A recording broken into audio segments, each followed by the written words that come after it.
திருப்பரங்குன்றத்தில் நீ சிரித்தால் முருகா திருத்தணி மலை மீது எதிரொலிக்கும். அறுபடை வீடுகள்ன்ற பட்டியல் நமக்கு எங்க இருந்து கிடைக்குதுன்னா திருப்பரங்குன்றத்துலதான் இருந்து கிடைக்குது. இந்த திருத்தணி முருகனை பற்றி அருணகிரியார் பாடுகிற போது சொல்றார், மனுஷங்களா பிறந்த எல்லாருக்குமே வாழ்க்கையில ஏதாவது ஒரு சந்தர்ப்பத்துல மனுஷங்களை நம்பி துரோகத்தை சந்திச்சிருப்பாங்க.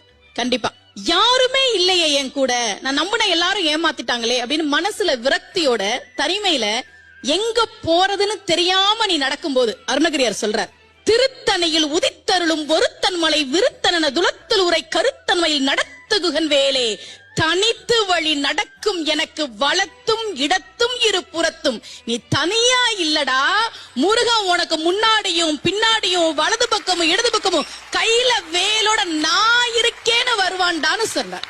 அதுதான் திருத்தணி முருகன். அந்த பாடல் எழுதியவர் கவிஞர் பூவை செங்குட்டுவன் ஐயா. திருப்பரங்குன்றத்தில் நீ சிரித்தால் முருகா திருத்தணி மலை மீது எதிரொலிக்கும் அப்படின்ற அந்த பாடலை இப்ப